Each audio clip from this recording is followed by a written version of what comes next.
এগুলো স্বাধীন দেশে অনেকে অনেক কিছু বলতে পারে। আমি ভারতে অনেকবার গিয়েছি, সেখানে কিন্তু দেখেছি গান্ধী কি সমকামী ছিলেন এই বইটা আমি নিজে ক্যালকাটায় দেখেছি।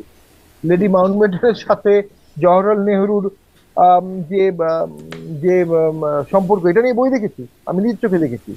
সমস্যাটা হলো বঙ্গবন্ধু তো দেশ স্বাধীন করার একটা বড় অংশ।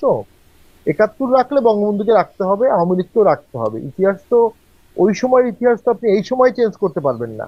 ওই সময়ের ইতিহাস আপনি ওই সময় চেঞ্জ করতে পারতেন যদি ওই সময় জামাত মুক্তিযুদ্ধ করতো, যদি ওই সময় বঙ্গবন্ধুর জায়গায় সাথী মাতৃ ভাষণটা অন্য কেউ দিত। জামাত ইসলামী, গোলাম আজম এবং হ্যালো, শুনতে পাচ্ছেন? আমি শুনতে পাচ্ছি, শুনতে পাচ্ছি আমরা। দেখতে পাচ্ছেন? জি। দেখতে পাচ্ছি না, এখন পাচ্ছি। যে ওই সময় তো 71 সালে গোলাম আজম সাহেব পালিয়ে গিয়েছিলেন। জিয়াউর রহমান আসার পরে 78-এ গোলাম আজম চলে আসেন।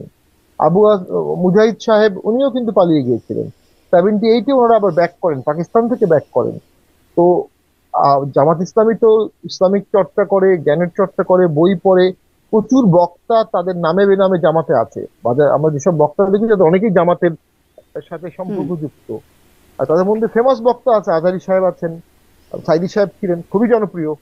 সমস্ত বক্তারা মিলে কি একটা সাথী মতের বক্তব্য দিতে পারবে? পেরেছে? এই যে এত বড় আন্দোলন হলো 24 সালে, একটা 7ই মার্চের বক্তব্য আছে, একটা 26শে মার্চের ঘোষণা আছে, একটা 17ই এপ্রিলের সরকার আছে, একটা মুক্তিযুদ্ধ আছে, আর্মস যুদ্ধ। এই ছবিগুলো দেখবেন, মুক্তিযুদ্ধ লিখ লিখে বাঙালিগুলো হার ছাড়া কিছু নাই। একটা হুম। গাদা বন্দুক দিয়ে পাকিস্তানের বিরুদ্ধে যুদ্ধ করেছে, 93,000 পাকিস্তানি সোলজার সারেন্ডার করেছে, শহীদ হয়েছে। 30 লক্ষ নিয়ে আপনি ডিবেট করতে পারেন একাডেমিক্যালি, 30 একটা সংখ্যা আছে, 14 লক্ষ একটা সংখ্যা আছে, 9 লক্ষ একটা সংখ্যা আছে। বিবিসি মাঝখানে বলেছিল জুলাই আগস্টে অ্যাটলিস্ট লোক মারা গেছে। তো এই সমস্ত কিছুকে আপনি কিভাবে বাদ দিবেন? আপনি কিভাবে এগুলোকে ছোট করবেন? এখন অবশ্য আপনি সংখ্যাটা হাজার, এখন অবশ্য সংখ্যাটা হাজার, না না, কখনো দুই সংখ্যা তো হাজার এরকম। অবশ্যই, অবশ্যই 13 লাখ 12 লাখের তো একটা পরীক্ষিত আছে। হ্যাঁ, আমি এটা এটা একটা কথা বলবো, আওয়ামী লীগের উচিত ছিল মুক্তিযুদ্ধ এবং শহীদদের সংখ্যা 72 73 সালে গেজেট করে সুন্দর করে প্রকাশিত করা।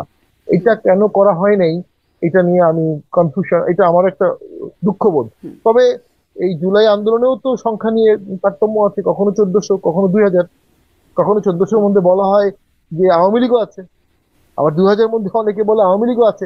তো এটা তো কখনো অ্যাকুরেটলি কখনো হবে না। জি। 24 আমাদের জি। আভ্যন্তরীণ একটি আন্দোলন, 71 জি। আমাদের জন্ম, সার্বভৌম দেশ হিসাবে আমরা জন্মগ্রহণ করলাম। জি। ব্যারিস্টার 71 না পাটোয়ারি, থাকলে বিএনপি স্পষ্ট। থাকবে না, আওয়ামী লীগ থাকবে না।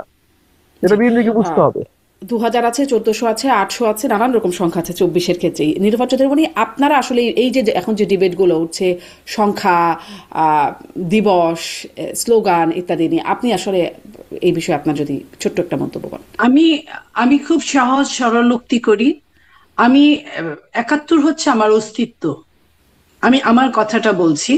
71 আমার অস্তিত্ব। 71 না হলে বাংলাদেশ হতো না, বাংলাদেশ না হলে এত কিছু হতো না। আর 24 যেটা, সেটা রেভলিউশন, 90-এর মতো রেভলিউশন।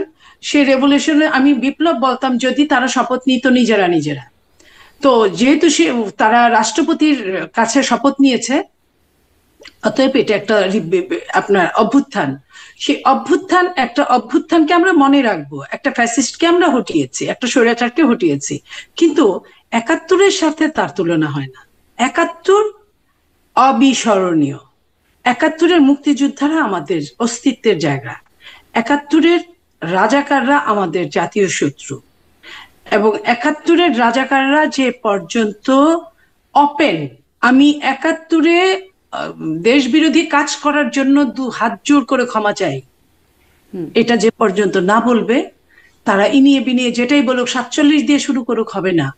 কারণ 47 বাংলাদেশের মানুষ 47 বুঝেও নাই, চায়ও জি। নাই।